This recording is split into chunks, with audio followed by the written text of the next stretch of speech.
ब्राह्मणी और तिल के बीज। बहुत समय पहले की बात है।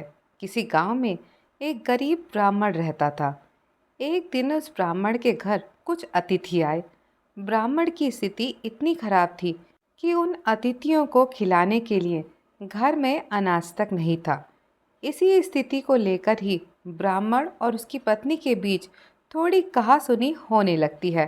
ब्राह्मणी कहती है, तुम्हें पेट भरने योग्य अनाज कमाना भी नहीं आता। इसी का नतीजा है कि आज घर में अतिथि आ खड़े हुए हैं और हमारे पास उन्हें खिलाने के लिए कुछ भी नहीं है। इस पर ब्राह्मण अपनी पत्नी से कहता है, कल कर्क संक्रांति है। मैं कल भिक्षा लेने के लिए दूसरे गांव में जाऊंगा। वहाँ एक ब्राह्मण ने मुझे आमंत्रित किया है। वह सूर्य देव की तृप्ति के लिए कुछ दान देना चाहता है। तब तक जो कुछ भी घर में है उसे आदर सत्कार के साथ अतिथियों के सामने रखो। ब्राह्मण की बात सुनकर ब्राह्मणी कहती है, तेरी पत्नी होकर मैंने कभी सुख नहीं भोगा। न कभी खाने को मेवा मिष्ठान मिला, न ही ढंग के वस्त्र और आभूषण। आज तो कह रहा है कि जो भी घर में पड़ा हो वो अतिथियों के समक्ष रख दो। जब कुछ है ही नहीं तो मैं उनके सामने क्या रख दूं? पड़े हैं तो बस एक मुट्ठी तिल। तो क्या अतिथियों के सामने सूखे तिल रखना अच्छा लगेगा? पत्नी की बात सुनकर ब्राह्मण कहता है, ब्राह्मणी, तुम्हें ऐसा बिल्कुल भी नहीं कहना चाहिए। कारण ये है कि इच्छा के अनुसार किसी भी मनुष्य को धन की प्राप्ति नहीं होती है। ज़रूरत है तो पेट भरना और पेट भरने योग्य अनाज तो मैं ले ही आता हूँ। अधिक धन की चाहत अच्छी नहीं है। ऐसी इच्छा का तुम्हें त्याग कर देना चाहिए। अधिक धन की इच्छा के चक्कर में मनुष्य के माथे पर शिखा बन जाती है। माथे पर शिखा वाली बात सुन ब्राह्मणी बड़े ही आश्चर्य से ब्राह्मण से पूछती है, अधिक धन की इच्छा से माथे पे शिखा हो जाती है? मैं कुछ समझी नहीं। जो भी कहना है खुलकर कहिए। ब्राह्मणी के सवाल का जवाब देने के लिए ब्राह्मण अपनी पत्नी को शिकारी और गीदड़ की कहानी सुनाता है। ब्राह्मण कथा की शुरुआत करता है। एक दिन एक शिकारी जंगल में शिकार की खोज कर रहा था।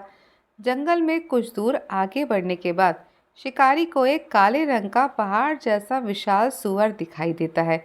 सूअर को देखते ही शिकारी अपना धनुष उठा लेता है और कमान खींचते हुए सूअर पर निशाना लगा देता है। कमान से निकला हुआ तीर तीव्र गति से सूअर को घायल कर देता है। घायल होने पर सूअर चिंघाड़ता हुआ शिकारी पर पलटवार कर देता है। सूअर के तीखे दांत से शिकारी का पेट फट जाता है। इस तरह शिकार और शिकारी दोनों का ही अंत हो जाता है। इसी बीच खाने की तलाश में भटकता हुआ एक भूखा गीदड़ वहां से होकर गुजरता है, जहां शिकारी और सूअर का शव पड़ा हुआ था। बिना मेहनत इतना सारा भोजन देख गीदड़ मन ही मन बहुत खुश होता है और मन ही मन सोचता है कि आज तो ईश्वर की बड़ी कृपा हुई है, जो इतना अच्छा और अधिक भोजन एक साथ मुझे मिला है। मैं इसे धीरे धीरे और आराम से खाऊंगा, ताकि लंबे समय तक मैं इसे उपयोग में लाऊंगा। इस तरह इस भोजन के साथ लंबे समय तक अपनी भूख को शांत रख पाऊंगा। इन सभी बातों पर विचार करते हुए गीदड़ सबसे पहले छोटी छोटी चीज़ों को खाना शुरू करता है। तभी उसे शिकारी के मृत शरीर के पास धनुष पड़ा दिखता है। गीदड़ के मन में पहले उसे ही खाने का विचार आता है और वह धनुष पर चढ़ी डोर को चबाने लगता है। गीदड़ के चबाने से धनुष पर चढ़ी डोर टूट जाती है और डोर के टूटने से धनुष का एक सिरा वेग के साथ गीदड़ के माथे को भेदता हुआ ऊपर निकल आता है। गीदड़ के माथे को भेद कर धनुष का जो सिरा गीदड़ के सर पर निकल आता है, वह ऐसा प्रतीत होता है मानो गीदड़ के माथे पर शिखा निकल आई हो। घायल होने के कारण कुछ देर बाद गीदड़ की भी मौत हो जाती है। इतना कहते हुए ब्राह्मण कहता है, ब्राह्मणी, इसीलिए मैं कहता हूँ कि ज़रूरत से अधिक लोभ से माथे पर शिखा आ जाती है। यह कथा सुनने के बाद ब्राह्मणी कहती है, ठीक है, अगर ऐसी बात है तो घर में जो मुट्ठी भर तिल पड़े हैं उन्हीं को मैं अतिथियों को खिला देती हूँ।